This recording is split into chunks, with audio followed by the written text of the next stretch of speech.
Okay, we are back from break. Wanted really quickly to introduce our next keynote address from Eva Velasquez and James Lee from the Identity Theft Resource Center. Let me turn it over to you. Good morning, everyone, and thank you, Jeremy. Welcome. I'm Eva Velasquez, President and CEO of the Identity Theft Resource Center. For those of you who aren't familiar with us, the ITRC is a nonprofit organization established over 20 years ago to empower and guide victims, consumers, businesses, and government to minimize risk and mitigate the impact of identity crimes and compromise. Today, I'll be sharing the virtual podium with James Lee, the ITRC COO, and we're going to discuss some trends that we've seen at the center. Just last week, we released our annual data breach report. So I'm going to hand this off to James to discuss some of the key findings of that report, and then I'll jump back in with some additional trends. James, take it away. Good morning, everyone. I trust you can see the slides. The nice big shot of somebody's hands there. We did release our 15th annual data breach report last year. As you may or may not know, we've been collecting data on data breaches since 2005. When we started back then, we were basically, collecting name, rank, and serial number. All the way to today, where we collect up to 90 data points per breach. Now, not all breaches give us 90 data points, but that's how many we could collect if that data exists or surrounding any given data breach. Some conclusions from this year. First of all, if my slides will cooperate, mass data breaches and the number of individuals impacted are down. And that has been replaced by ransomware and phishing schemes.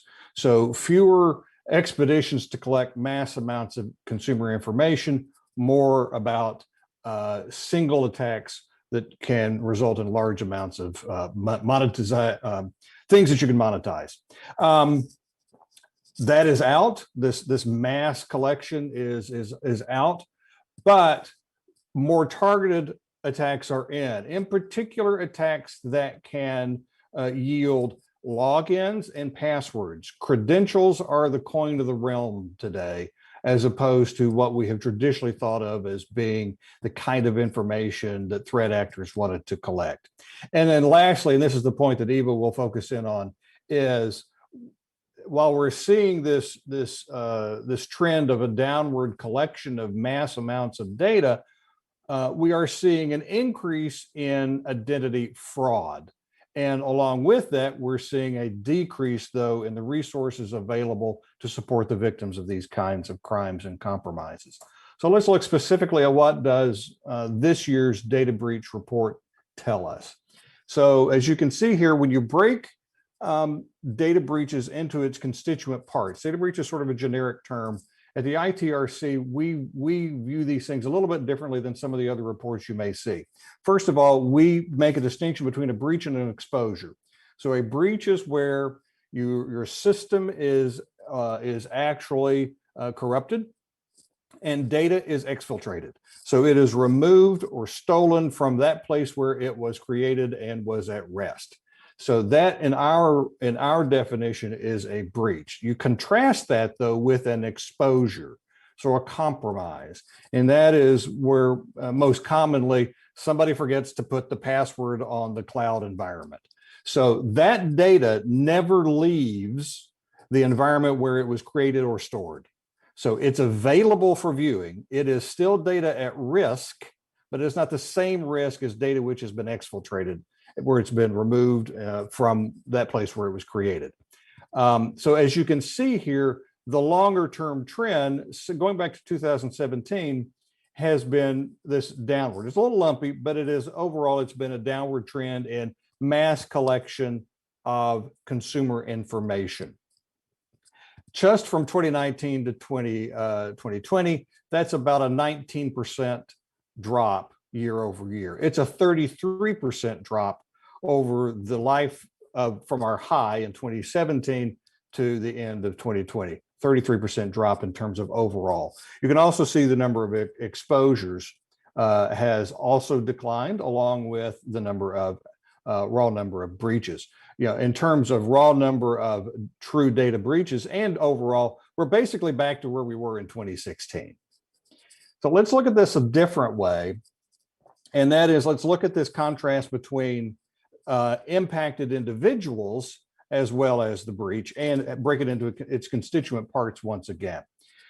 So if you look at it from an individual impact, not a records stolen. So a lot of the breaches reports you'll see elsewhere talk about number of records that were breached. We actually calculate the number of individuals impacted. So here you will see that from a data breach perspective, there are fewer people being impacted than the data compromises. So those cloud environments that are being exposed actually expose more individuals to risk. It's a relatively low risk, but it is not zero risk, versus the people who are at a higher risk because of a true data breach. So there's about a 10 million, 11 million swing there in terms of the number of individuals impacted. When you look at the number of people impacted, the drop is even more dramatic than the drop in data breaches. So if you're looking at a year over year, that's a 66% drop. That's a significant, and that's a very healthy drop. That's very good news in a lot of ways. If you look at it compared to our all-time high back to 2016, where we hit the all-time high in terms of individuals impacted, that's an 88% drop over time. So we should look at that as an indication that we are doing some good things to help slow and reduce the impact. But it does not mean that we have to relax, and it does not mean we can congratulate ourselves, because the main issue that is driving this is the fact that the bad guys have changed tactics. Let's look at the root causes of these compromises now. So we break them into three parts: cyber attacks, human and system errors, and physical attacks. We'll start with cyber attacks because that is the largest constituent part. So we tracked 878 events last year, which qualified as a cyber attack. But when you look at, again, the constituent parts within that, phishing, smishing, business email compromise, by all accounts, the largest part of that component, followed right behind that with ransomware. Those are also hard to separate in large respect, because most of those ransomware numbers, if you dig into those, are going to be related in some way to a phishing attack, by and large. Still a significant number because of an actual breach of a system, particularly because of unpatched software. But those two elements right there make up the majority of the root causes of cyber attacks. Both of those kinds of attacks do not require the level of mass information that we've seen collected historically. They all rely primarily on what? Logins and passwords. So we're going to talk about that more in just a second. System and human errors is the second component of the breach numbers, 152 events. So you can see there's a big drop off from the cyber attacks, which are the vast majority of events. So I'll digress for a second. If we were having this conversation in 2006, after our first breach report from 2005, you would find that we were talking more about physical kind of attacks. We're talking about paper kind of issues, not the cyber attacks that we're seeing today. In this human and system error element, the number one far and away is people just forgetting to configure their cloud environments. It's nothing more complicated than that. Now, we break out over into cyber attacks if there was an actual exfiltration of data from this failure to secure. If data was exfiltrated, that's a cyber attack. If the data is not exfiltrated, it's a human error. Somebody didn't do their job. And we can debate all day long why that is, but the reality is there are a significant number of companies who still do not operate under the theory that they are responsible for the security of whatever goes into the cloud. They think it's Amazon's, they think it's Microsoft, they think it's Oracle's, they think it's somebody's problem other than theirs, because they were sold into this concept of a cloud environment as being a way to reduce their cost and effort. You are still responsible for everything you're responsible for on-prem when you move to the cloud. So if you pick up your stuff and you move it into the cloud, all of your security has to go with it. And in large respects, you have to have new kinds of security because of just the nature of the structure. So what we see here is organizations still operating as if they're not responsible fully for cloud environment security.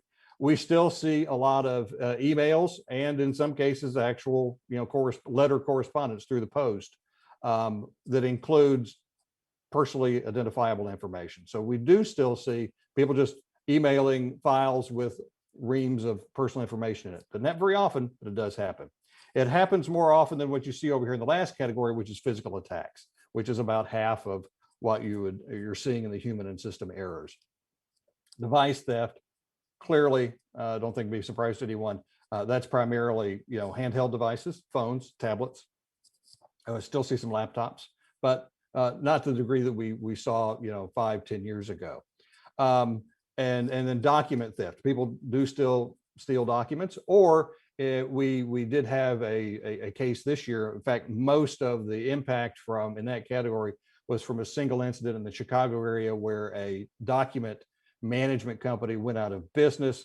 And when they were cleaning up the storage that company had previously, they discovered storage rooms filled with boxes of primarily personal health information, which supposedly had been destroyed years ago, was still sitting in boxes in a storage room in Chicago. So in that case, that was where there was paper documentation that existed with just vast quantities of personal information. One note here, it's not on the slide, but I want to point it out, and that is we have almost seen the final throes of skimming devices, physical skimming devices. There are only 5 skimming attacks reported as the root cause of a data breach in 2020. And I think we probably all know why that is. That is largely because of the changes in the point of sale systems, the last vestiges of a chip and pin free POS system is still pay at the pump. That was supposed to happen last year. Now it's been pushed into this year. So once that happens, we fully accept to see device-based skimming to basically go away. We may still have digital skimming, either embedded in websites or in Bluetooth devices, but the good old-fashioned replacing a skimmer on a point of sale system, it will be dead and gone. Here's an interesting slide, because when you take all of what I've just told you and you roll it into what does this mean for individuals and what does it mean for the kind of data that the threat actors are looking for, this chart tells you. The relative value of what we have built processes and infrastructure to protect does not match. We've built processes to protect things like account numbers and social security numbers and other things, and we still have to protect those. But because we have become very good at protecting those, the bad guys are looking for other kinds of data that they can use to monetize their attacks. And this is where you begin to see that logins and credentials on the dark web marketplaces and those identity marketplaces are valued far higher than what we have traditionally thought. So if you look at the data that is being compromised in both exposures as well as true breaches, yes, you're still going to see a high number of social security numbers, but those are used now as verification, not as the point of entry. You're going to see some credit card data, but it's not going to give the bad guys the mass kinds of cash that they're looking for.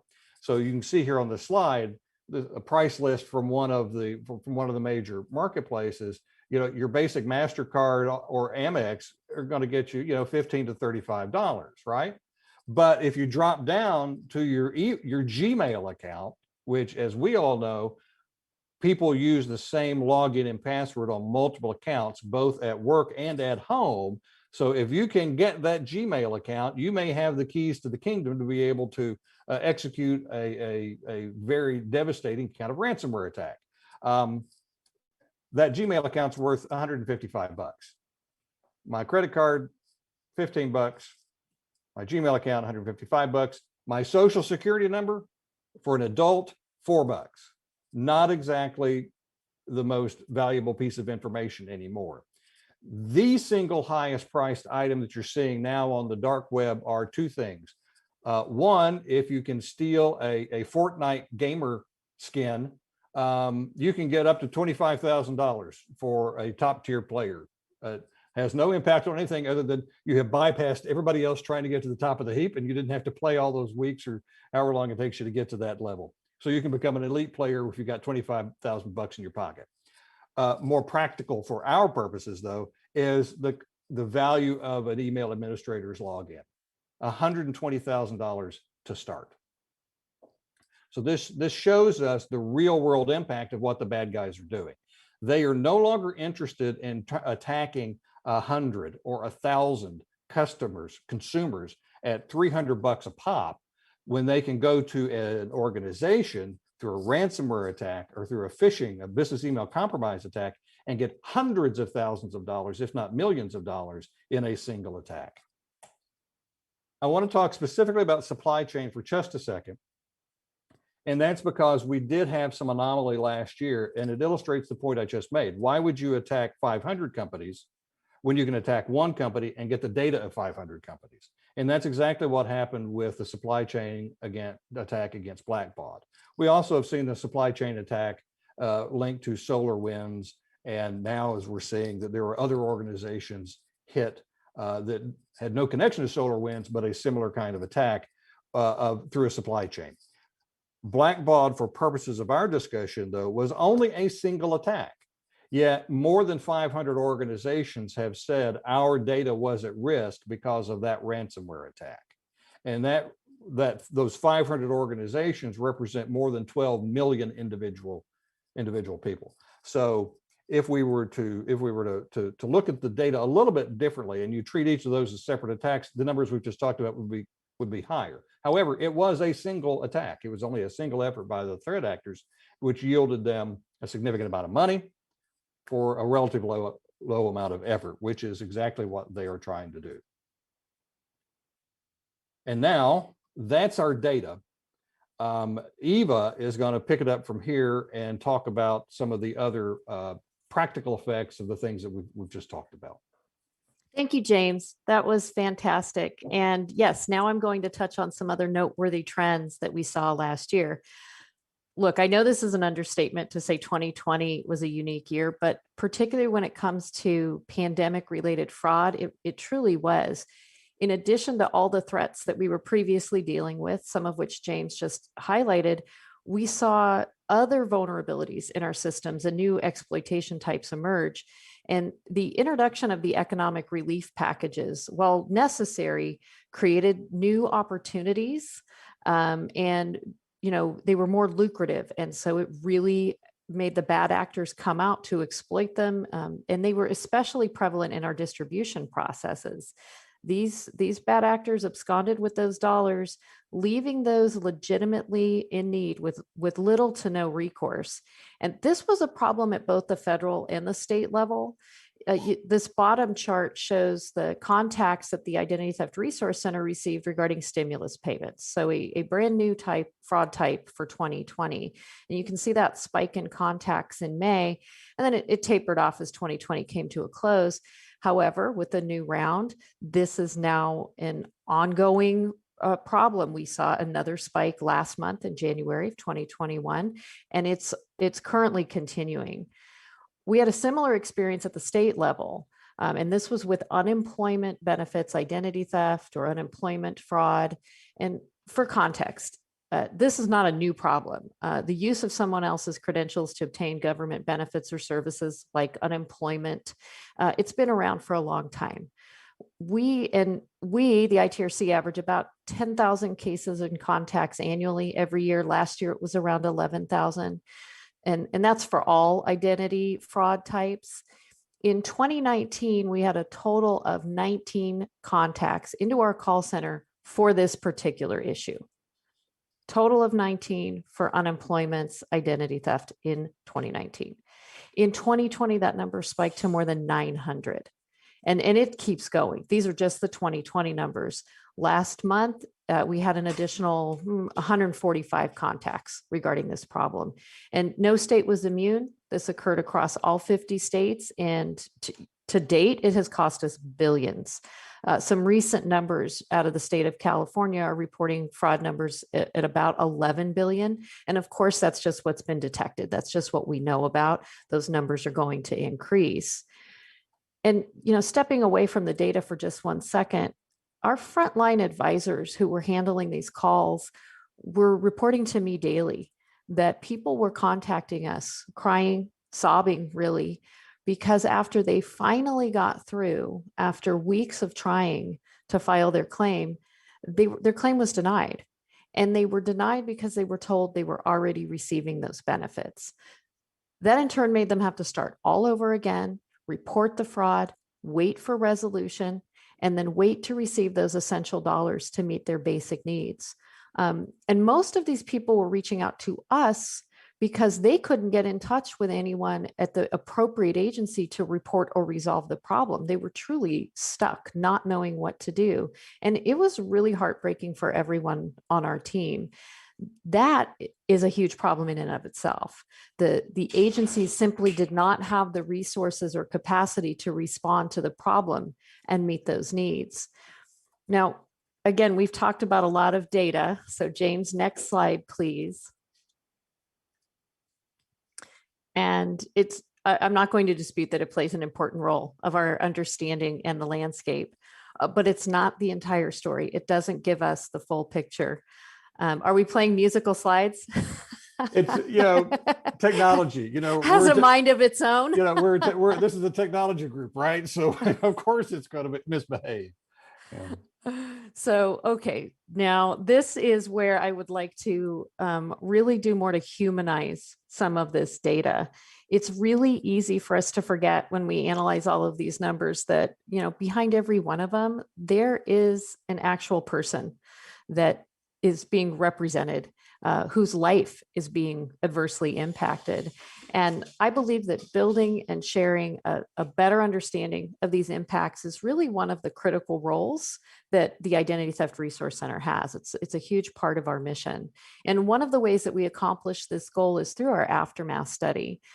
We survey all of the victims that we've assisted in a previous year, and we ask them about their experience. Not just how much time did you spend and how much money did you lose, but we go much deeper than that. What were the emotional, the physical, the behavioral consequences? How was your life impacted? What were the lost opportunity costs?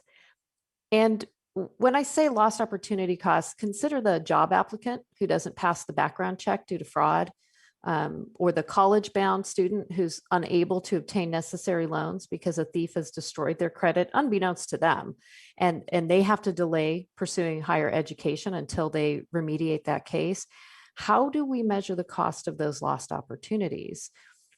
So we ask all of those questions in our aftermath survey, and I'd like to highlight some of the trend data here from our most recent survey. We're seeing increases in feelings of helplessness and powerlessness, increases in feeling violated. We're seeing increases in housing and financial insecurity. And two of the things that really stood out to us are the increases in re-victimization rates and suicidal feelings. 28% of those surveyed reported that they were a previous victim of an identity crime versus 21% in our previous aftermath study. And the increase in suicidal feelings hit double digits for the first time since we've been doing this study.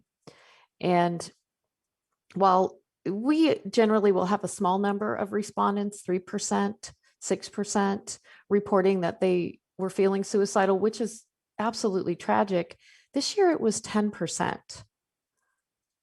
Let that sink in. It was 10% of victims felt so overwhelmed and despondent that they considered ending their own life as an option. Now, we'll be releasing this full study in May, and I'm going to encourage everyone who's listening to add it to your required reading. It really helps us not only to identify the trends and do a deep dive into the data, but it reminds us of the people behind all of this data. Next slide, please. Well, with all of those increases that we've been talking about, there is one thing right now that isn't increasing, and that's funding for victim services. So this is happening at the same time while all of those incidents are skyrocketing. If you take a look at the chart, the FTC chart reporting fraud rates, that blue line is you can see the increases in all fraud types. The orange line is just identity theft. So while we're looking at these numbers of increases across all fraud types and identity theft, the number of funds available for crime victim support and service programs has been trending downward over the last few years. In 2019, there was approximately 2.7 billion made available, and last year that number dropped to 1.8 billion. Now, the vast majority of those funds are in the form of block grants. They go to the states to administer their programs. Within that, there's a small amount, the amount of discretionary funds. Now, these are the type of funds that ITRC and other NGOs use to fund their programs, and they've also significantly decreased. In 2019, it was 311 million. In 2020, it was less than half that amount, 144 million. And for those of you who aren't familiar with the VOCA, the Victims of Crime Act, and the fund that I'm talking about, these aren't taxpayer dollars. This is a fund that is replenished by criminal fines, forfeited bail bonds, penalties, and special assessments. And deposits into this fund have decreased in recent years due to a decline in fines and penalties recouped from federal criminal cases. And we're not the only ones talking about this issue. Recently, 56 AGs signed a letter urging Congress to adopt changes that would ensure predictability and sustainability of these funds. And while their main focus has been on government-run programs for victims, and particularly victims of violent crimes, we can't forget about those discretionary funds that many charities rely on to serve their victim populations, in particular, nonviolent crime victims, economic crime victims, fraud victims, identity theft victims. I think it's time that we stop kidding ourselves that being a victim of identity theft or fraud or cybercrime is not a life-altering event. We know that it is. The victims are telling us that it is. The findings of the aftermath report are telling us that it is. Let's consider the long-term consequences of this trend, just in our space, just in the identity crime and compromise space. If we no longer have choices, support for victim support programs for nonviolent crime victims, we limit their recovery options. Victims will have only paid service providers to turn to in their time of need. And we know from the numbers we saw with the unemployment identity theft, with the stimulus identity theft, that the thieves are not just targeting high net worth individuals. Many of these folks don't have the disposable income to hire a company, pay a service, hire an attorney to assist them in reclaiming their identity. This is not the direction that we want to be heading in. We need more options and more resources for these victims, not less. Thank you, everyone, for this opportunity to share our thoughts and our perspective. And now I'll turn it back to Jeremy. Hey, thank you, Eva, and thanks, James. It was a really great overview. Well, great in terms of statistics, a little bit depressing in terms of some of the outcomes. I do think it's worth flagging. We'll talk about this a little later in this session. That Congress in the year-end spending bill now has put requirements in place for states to be doing identity verification around unemployment claims, but there's not new money to help people who are victims of identity theft who have already had something stolen. And in fact, I think it was Brian Krebs just last week had a story on how a lot of those victims are now getting tax bills around the identity claims. So there's a much, I liken it to, we've got this. There's a long tail on this fraud. Yeah. Patient that's wounded with a lot of places, and we're putting one Band-Aid in one place and hoping that we're addressing it when we need a more